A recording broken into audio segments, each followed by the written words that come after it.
Sejam bem-vindos a mais um programa Diálogos sobre a Vida, em que eu, Marcos Rezende, e o meu amigo Eduardo Iver comentamos aspectos da obra do grande pensador, do grande ser humano que foi Jiddu Krishnamurti. E o tema que nós vamos desenvolver hoje é um tema abordado com ele em muitas obras, que tem a ver com o ensinar e o aprender. Nosso tema é ensinar aprendendo. Vamos lá. Educação convencional é aquela, o professor sabe e ele vai ensinar o aluno, né? Essa lógica também existe nos meios ditos espiritualistas, em que o guru sabe e vai ensinar os discípulos, né? Mas isso para coisas técnicas, para coisas práticas, para profissões técnicas, tudo bem, tem quem sabe e quem não sabe. Mas no mundo espiritual, isso é uma mentira tão grande, é um engodo tão grande, porque quem acha que sabe, não sabe, né? Quem diz que sabe, não sabe. E, na verdade, nós somos todos aprendizes. Então, eu vejo que, tanto no ensino convencional, você pode ser professor de uma maneira não dogmática, até mesmo em coisas técnicas. Eu fui professor universitário durante 28 anos, mas eu ensinava direito, né? Direito material, direito processual. Então, eram coisas práticas, técnicas, que eu tentava humanizar e tal. Eu até sempre dizia que eu aprendia mais do que os alunos, porque no direito, toda hora sai uma lei nova, uma jurisprudência nova, uma portaria nova, um entendimento novo, as coisas estão sempre acontecendo. Então, ser questionado pelos alunos em sala de aula me fazia estar sempre atualizado, né? Mas isso, no final, eu fui vendo, mas eu não queria estar falando sobre isso, eu queria estar falando sobre autoconhecimento, sobre felicidade, sobre o que nós estamos fazendo aqui na Terra. Acabei deixando a faculdade, mas esse desejo continuou aqui, né? E aí, o que eu vejo muito claramente? Que no tema existencial, no tema da vida espiritual, que é a vida material. A vida espiritual é a vida que está por trás dessa vida material, que deveria ser uma... A vida material deveria ser uma vida espiritualizada. Infelizmente não é, em razão da tremenda ignorância existencial do ser humano nessa fase evolutiva. Mas, quando o assunto é existencial, espiritual, compreender a vida, compreender a si mesmo, compreender o outro, compreender as relações, compreender o mistério da existência, esse profundo mistério que envolve toda a existência, né? Aí, eu acho que o certo não seria nem dizer ensinar aprendendo, Edu. Eu acho que o certo seria dizer aprender compartilhando. Porque o que a gente faz aqui nessas reuniões, a gente não traz um material pronto, né? É diferente quando você prepara um PowerPoint, que você tem lá toda a informação para passar, uma coisa que você já adotou mentalmente, você já incutiu na memória aquele ensinamento ou aquela informação, vamos dizer assim, né? Mas o tipo de ensinamento aqui é outro, é da pessoa andar com as próprias pernas, dela aprender por si mesma, dela descobrir a verdade que ninguém pode levar ela à verdade, né? Então, quando a gente vem para essas reuniões destrinchar um tema que a gente mesmo lançou, né? Nós viemos para aprender compartilhando, né? E aí cada um que está ouvindo, está fazendo a sua própria reflexão e, se estiver aprendendo, está aprendendo consigo mesmo, não está aprendendo da gente, né? Eu acho que o Krishnamurti era um grande observador da vida, observador das relações, das situações, tanto subjetivas quanto objetivas. E quando ele chegava para falar, que ele vinha com a mente vazia, ele ia relatando o que ele observava, né? A gente tenta fazer isso um pouquinho, né, Edu? Assim, numa dimensão bem pequenininha, mas é muito diferente você despejar nos outros seu conhecimento e você aprender junto com os outros. Essa é a grande diferença entre conhecimento e autoconhecimento. Porque o conhecimento que é acumulativo, você chega e dá, coloca, entrega. O autoconhecimento, não, você tem que estar descobrindo junto, você e as pessoas que estão participando da reflexão. Então, é um tema bem profundo, bem importante e bem revolucionário, Edu. Vamos nele, vamos lá? Você vê, Marcos, que a nossa educação entende o processo do aprendizado, como você falou, como se o estudante tivesse uma cabeça oca, uma cabeça em branco, né, que tivesse de ser preenchida com informação.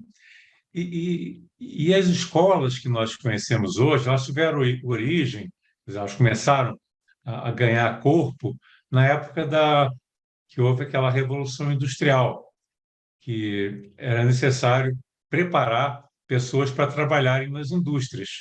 Eles não tinham pessoas qualificadas para trabalhar na indústria. Então, o que se precisava naquela época?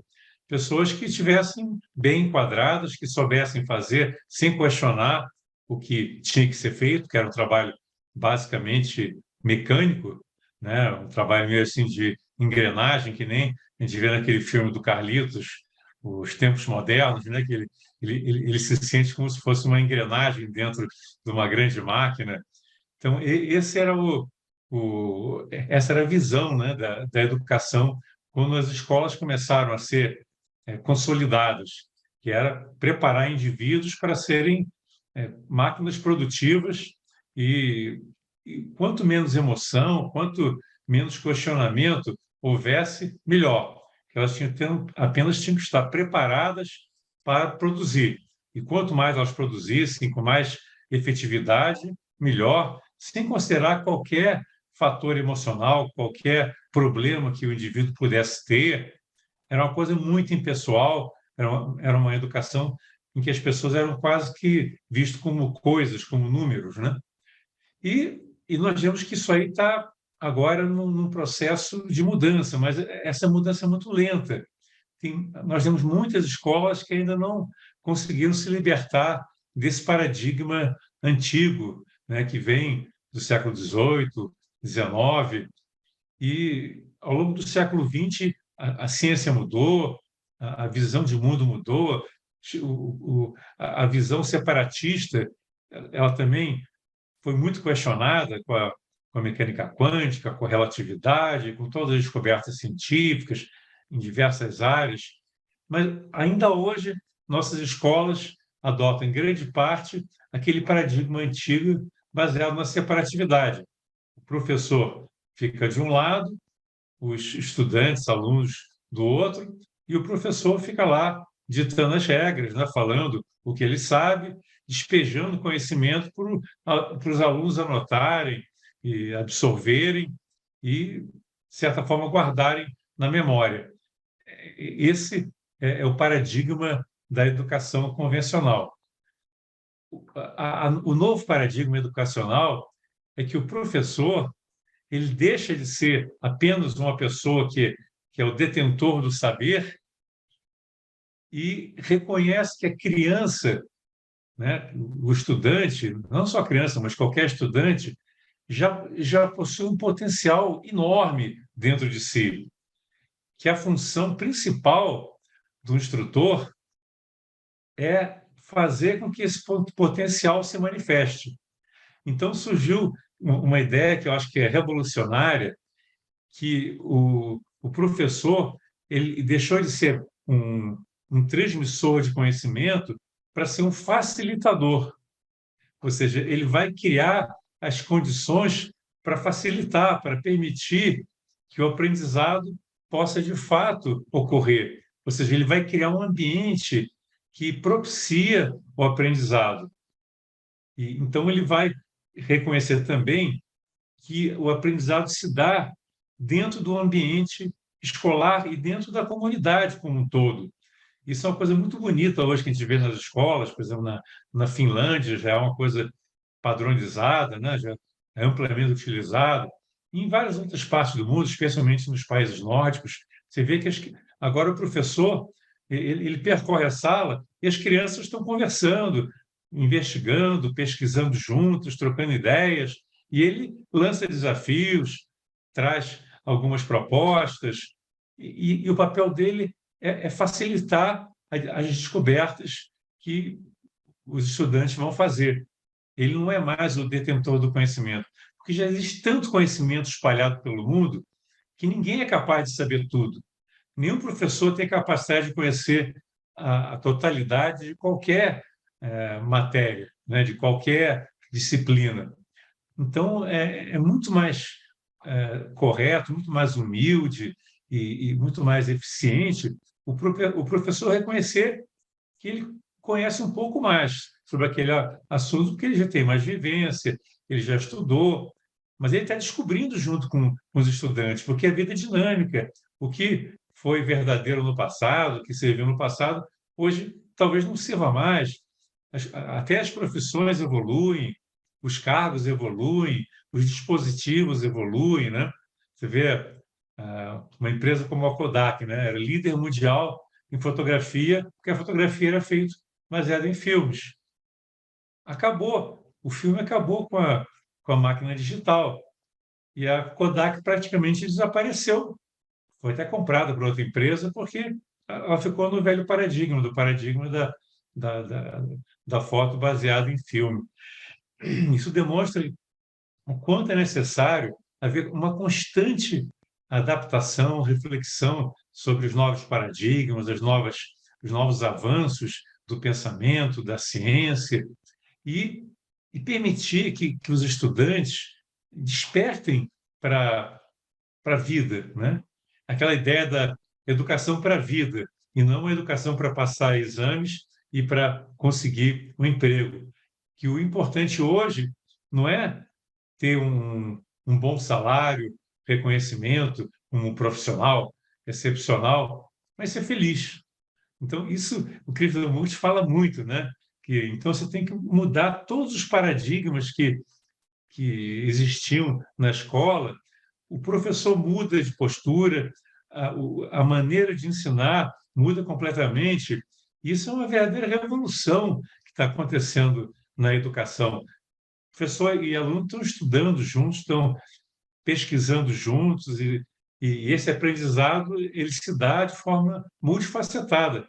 E um dos segredos do aprendizado é a colaboração, porque a escola antiga era baseada na competição.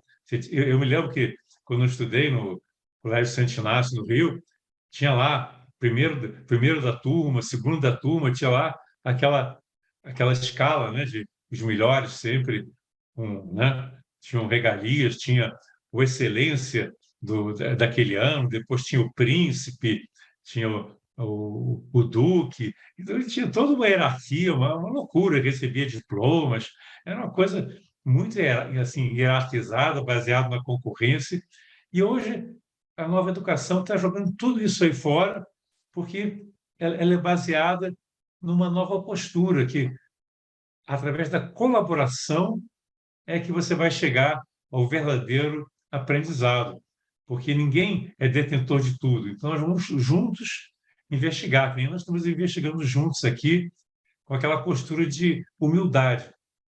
Eu, que nem o Sócrates dizia, né? Tudo que sei é que nada sei. E aí, Marcos?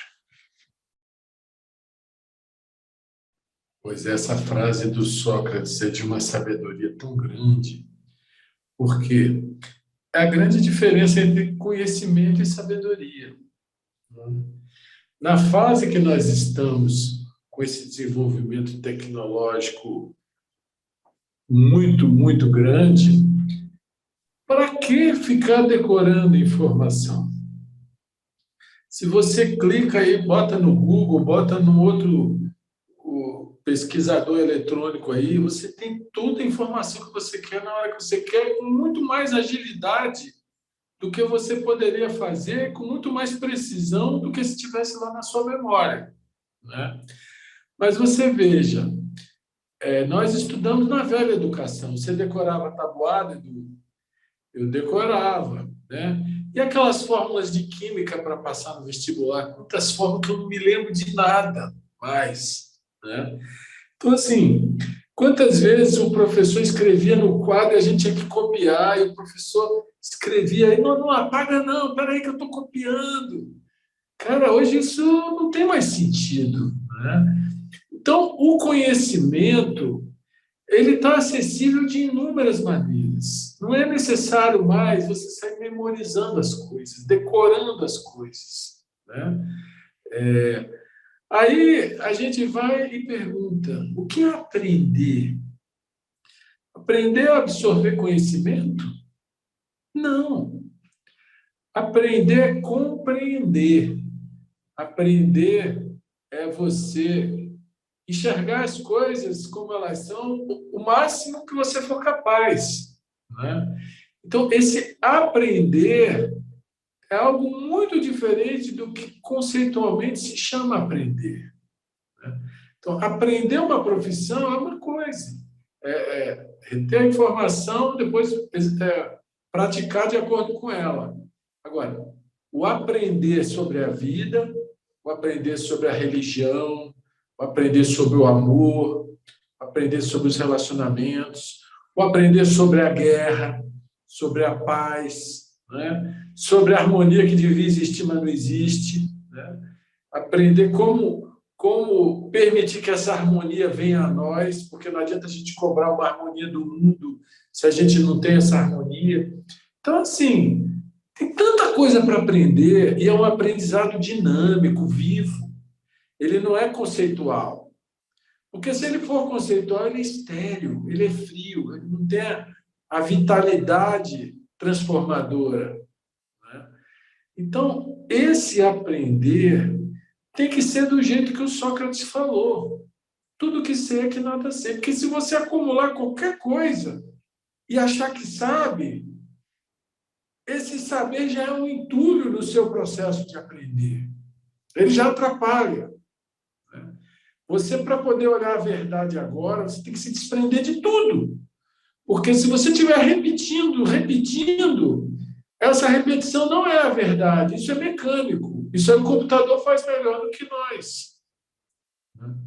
Então, esse viver criador que a gente tanto busca, ele só pode só pode ser uma realidade da nossa vida se a gente aprender a aprender.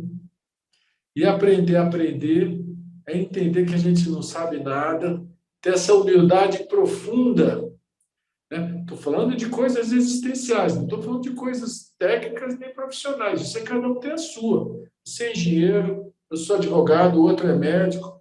Mesmo nessas profissões, como você falou, ninguém abraça tudo, né? O oftalmologista não sabe tratar do problema do coração muito bem, não. Ele é especialista em outra coisa, né? Em outra área, ainda que possa ter uma visão geral, né? Então, esse aprender técnico, ninguém discute. Isso aí tudo bem. Mas o que nos interessa, o que me fez deixar a faculdade e mergulhar de cabeça no autoconhecimento, foi esse desejo imenso de entender a vida, de entender a mim mesmo, de entender o sofrimento. E não para dizer entendi, porque a vida tem tantas nuances, tantos detalhes, tantas pequenas e grandes fontes de aprendizado, que você descobre que esse aprendizado é infinito, ele não tem fim. E os seus horizontes de compreensão podem ser cada vez mais amplos se você não se prender a nada, né? Se prender a maior clareza que você possa ter a cada instante. Só isso. Então, eu vejo que ensinar aprendendo e aprender ensinando acaba sendo quase que a mesma coisa. Mas se a gente for mais rigoroso, o que a gente faz aqui, o que se deve fazer na sociedade teosófica, que é um lugar de aprender junto, não é lugar de um ensinar para o outro, né? É lugar de aprender junto. O que se deve fazer é aprender compartilhando, né? Aprender interagindo, aprender junto com o grupo, com todos, com quem for. Isso faz uma diferença brutal. Pode parecer semântica, pode parecer jogo de palavra, mas não é. Nós vamos a um pequeno intervalo, mas já voltamos. Fiquem com a gente.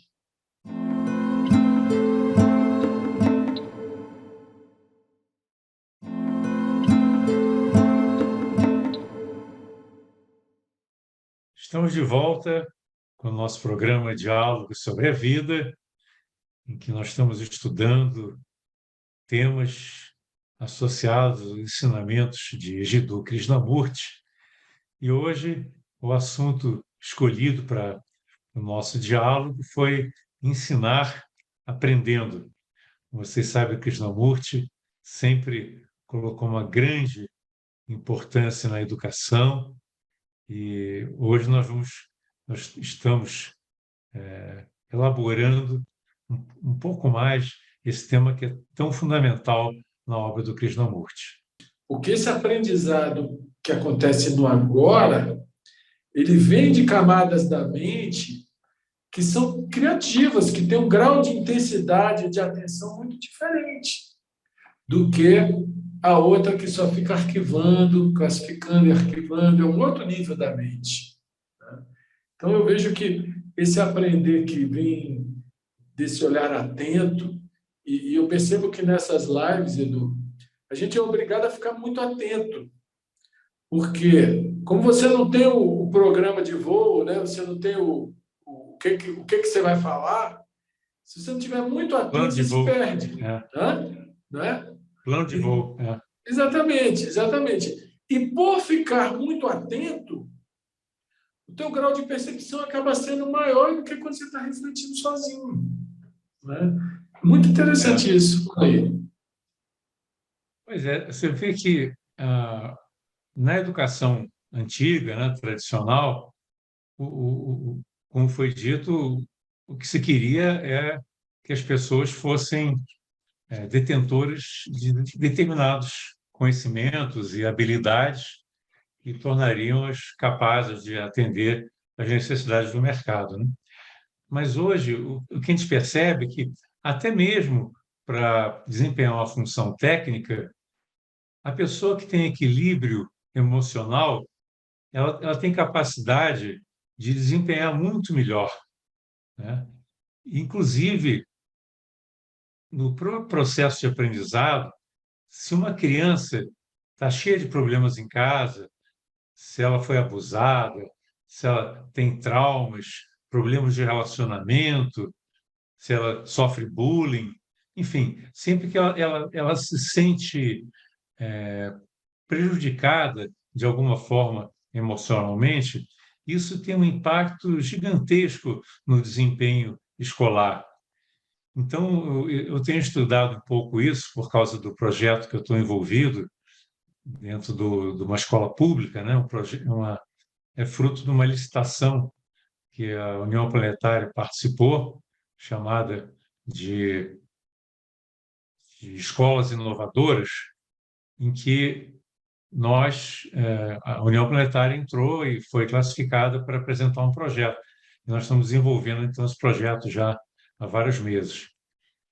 E é uma coisa assim impressionante como a gente vê assim a alegria das crianças quando elas têm a capacidade e são estimuladas a se expressar através da arte, através de atividade física, através da expressão da sua experiência, da sua cultura, daquilo que elas já aprenderam anteriormente. E é muito interessante, Marcos, uma coisa que a gente está descobrindo é que as crianças adoram ensinar para as outras, para os seus pares. Nós temos, inclusive, nesse projeto, fazendo uma coisa muito nova, né? São as rodas de aprendizado. Assim, depois que a gente tem concluído todas as aulas, inclusive as aulas do contraturno, aí tem um momento que é das rodas de aprendizagem. E aí as crianças se juntam em pequenos grupos E os que entenderam melhor a determinada matéria vão compartilhar com os outros. Um ajuda o outro a fazer o dever de casa, um explica para o outro o que o outro não entendeu. Sempre tem um que se destaca, né, numa determinada matéria. Tem o Joãozinho, que é bom em matemática, então ele vai lá e explica como é que funciona aquela, ah, aquela matéria, né? Tem um outro que é melhor em português, e aí ele vai lá, ensina como fazer aquela matéria que está sendo solicitada da aula de português. Então, há um sentido colaborativo na educação. E vocês veem como é que interessante isso, né? Ao você propiciar a troca entre os estudantes, isso gera um sentido de companheirismo, um sentido de que eles estão aprendendo juntos, que é maravilhoso. Eu lembro quando eu estava na escola, era o contrário. Ficava um estudante sentado atrás do outro, e se a gente virasse para falar com o garoto do lado ou de trás, era, né? O professor cortava no ato, né? Não podia conversar, não podia trocar ideia, né? Isso era uma coisa proibida, né? Então não havia nenhum estímulo a essa troca que é tão importante no processo educacional, porque hoje até a psicologia mostra, né, que nós aprendemos sempre através do relacionamento, né? A vida é relação. Se você coíbe o relacionamento entre estudantes, se o professor também não tem nenhuma relação, vamos dizer assim, de companheirismo, de ajuda mútua com os estudantes, ele é apenas um disciplinador e um transmissor de conhecimento, fica tudo frio. E aí o aprendizado fica muito fragmentado e muito mais pobre. Então, a nova educação está criando uma verdadeira revolução, porque a ideia é que nós aprendemos juntos, né? O mundo é assim, nós aprendemos uns com os outros. E uma das coisas mais importantes no aprendizado é aprender a se relacionar. Você vê que na educação convencional não existe nenhuma atenção nem para as emoções, nem para o relacionamento entre as pessoas, entre alunos e também entre professor e aluno. É, era uma medida, era uma postura disciplinar, né? Eu me lembro que eu tinha que andar até de braços cruzados na escola, e tinha que usar terninho, tinha uma série de regras, né? Era uma coisa muito impessoal, dura, quase militar. E hoje em dia é ao contrário, é muito mais solto, né? A escola está mais aberta, os pais são chamados a participar da vida escolar, há uma troca muito maior assim, em termos de apreço, né? De cuidado um com o outro, cuidado do professor com os alunos e vice-versa. Então, isso aí é uma mudança tão grande. E o Krishnamurti ele traz algo que ele enfatizou muito nas escolas que ele criou, que ele tem escolas em diversas partes do mundo, né? Enquanto ele estava vivo, ele estava sempre visitando as escolas e dialogando com professores e com estudantes também. E um das coisas que ele mais enfatizava é a importância da sensibilidade, de desenvolver a sensibilidade, que sem sensibilidade o aprendizado fica muito prejudicado. Por exemplo, você quer aprender sobre a natureza. Se você vê a natureza apenas como um agregado de matéria, você não vai conhecer o que é a natureza de fato. Se você olha para uma árvore e vê apenas o sentido funcional da árvore, que ela dá sombra, dá madeira, dá frutos, isso aí não é conhecer a árvore, né? Conhecer a árvore é você abraçar a árvore, é você sentar na sua sombra, sentir aquele suave murmúrio do vento batendo nas folhas da árvore, né? Sentindo a vibração da árvore, a vida da árvore. Então, é uma perspectiva completamente diferente que nós estamos trazendo para a educação. Hoje, nesse processo educacional que eu estou envolvido, né, as crianças estão plantando árvores, vão participar do plantio de mudinhas no viveiro, vão fazer uma horta vertical, enfim, vão fazer uma série de projetos envolvendo natureza, envolvendo também tecnologia, mas sempre sendo protagonistas e não assistentes. Essa ideia do aprendizado ser através do protagonismo, da ação e da troca, em vez da inércia e apenas de uma escuta passiva, né? Que era a maneira como se aprendia antigamente. Isso é uma mudança muito grande, que o Krishnamurti foi um dos principais artífices dessa grande transformação que está havendo nas escolas. Pois é, Edu. A palavra educar, ela tem a sua raiz, o seu significado em trazer de dentro, né? Então, a educação, no sentido essencial, é um florescer de dentro para fora, né? É um desabrochar dessas potencialidades internas, né? Mas a cultura ocidental, ao longo aí desse tempo para trás e ainda hoje, em muita medida, ela vê o educar como incutir, como trazer de fora para dentro, né? E acaba bitolando. E a gente vai ver que o processo educacional, ele não é apenas de jovens e crianças, ou processos profissionalizantes, né? A educação é como você falou, é preparar para a vida, né? E ela não termina. Você vê, nós estamos aqui já com uma idadezinha um pouco avançada, ainda tentando nos preparar para a vida, ainda levando aí Só um os... pouco, Só um pouquinho, né? só um pouco Calma, avançado. só um pouquinho, né? Pois é. Então, o que que acontece? A gente está aqui tentando aprender com a vida. Então, o que realmente torna uma pessoa velha é quando ela fica obtusa, mecânica, repetitiva, não tem criatividade no viver, né? Quando a pessoa tem essa ânsia de aprender, de compreender, de se relacionar melhor, de qualificar as suas relações, né? De aprender com seus próprios erros. Então, esse aprender vivencial, ele tem tudo a ver com a educação, né? Então, o que a gente tenta fazer nessas reuniões nossas é isso. E é como eu sempre falo, a gente acaba sendo o maior beneficiado, porque a gente vê com mais intensidade algumas coisas que acaba, de alguma forma, reverberando mais fortemente em nós mesmos, né? Então, assim, eu acho que é uma coisa muito revolucionária, porque, veja só, a gente fala na linguagem teosófica, vamos dar uma variada aqui. Na linguagem teosófica, você fala no mental concreto e no mental abstrato, né? E Budi, que são níveis de consciência dentro da gente, né? Esse mental concreto é esse prático, que retém a informação, que acumula, etc, etc, para você poder fazer uma profissão, para você poder cumprir tarefas práticas. Agora, o aprender vivencial, se ele ficar restrito a isso, aí você passa a ser um interesseiro, né? Só o mental concreto operando, aí é a lei do Gerson, eu quero levar vantagem, eu só faço aquilo para me dar bem. Ou seja, é um mental muito rasteiro, né?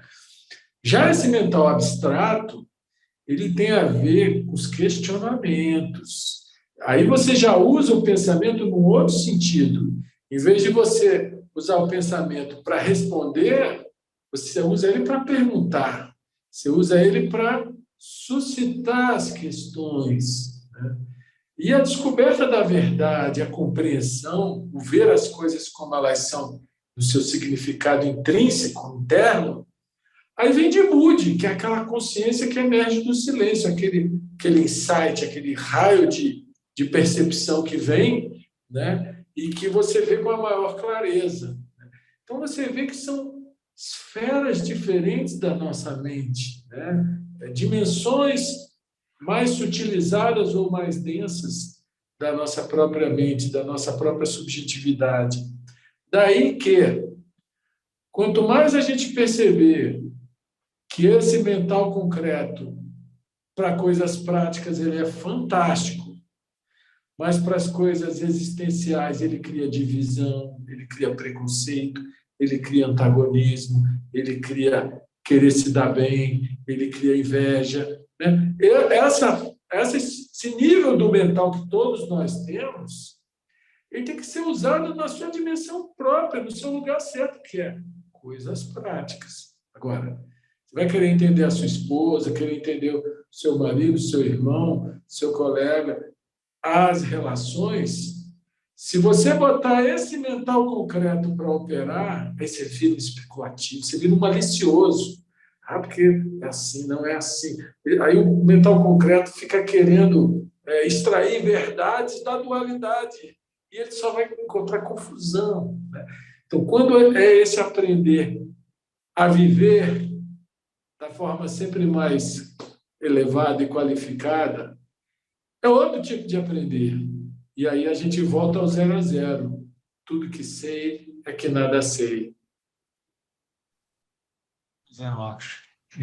Então, essa revolução que está acontecendo na educação é algo assim que me deixa muito satisfeito, porque eu vejo como as crianças ficam empolgadas e motivadas quando elas descobrem alguma coisa, né?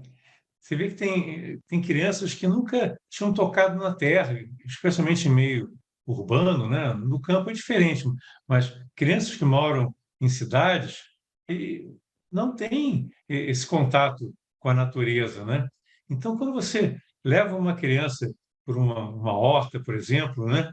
E ele mexe na terra e descobre uma minhoca, isso é uma descoberta para uma criança, né? Ele ter contato com a minhoca, ver a minhoca se mexer, e perceber que a minhoca fertiliza a terra e começar a aprender os ciclos da vida, e começa a aprender a importância do nutriente para a planta, a importância da água, os ciclos da natureza. São tantos aprendizados.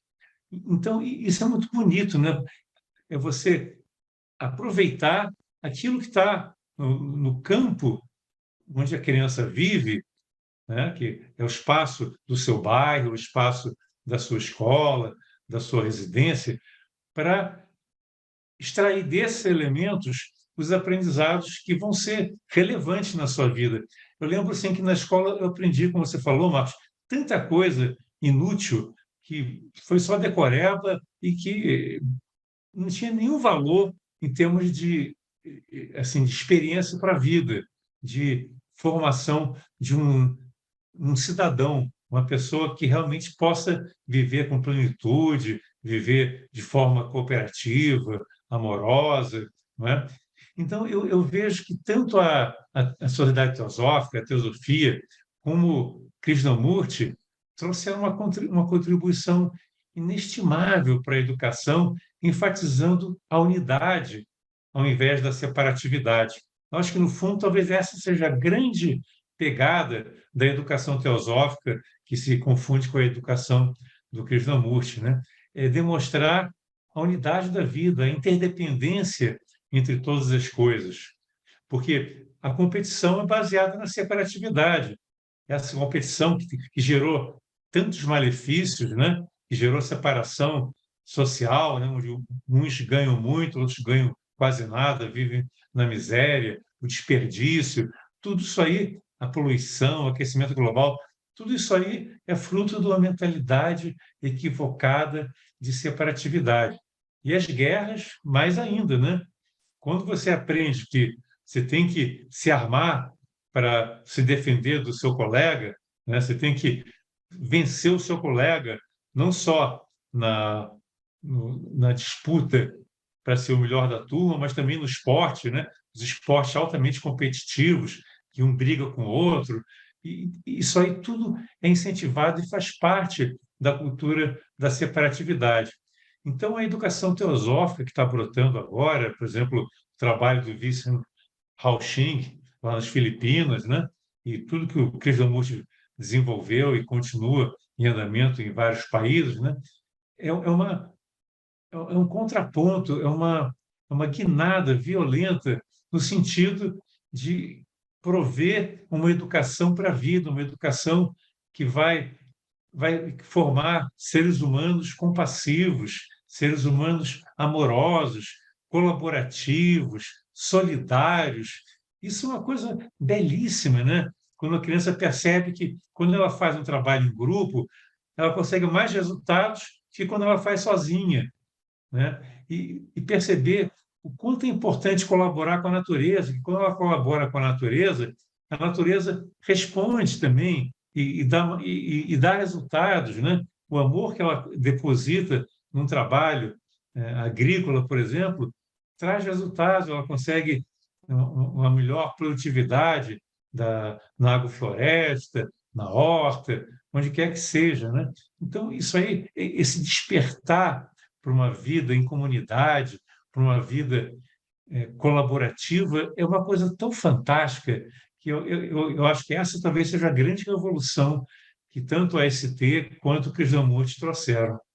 Estamos chegando ao final do nosso programa de hoje e, como sempre, nós convidamos todos vocês a estarem conosco nos próximos programas e também para acompanharem a, a, o nosso canal no YouTube, o canal Suprem, onde vocês vão encontrar uma grande lista de programas, né, com esse mesmo título, Diálogos sobre a Vida. Então, até a próxima e fiquem conosco. Um abraço.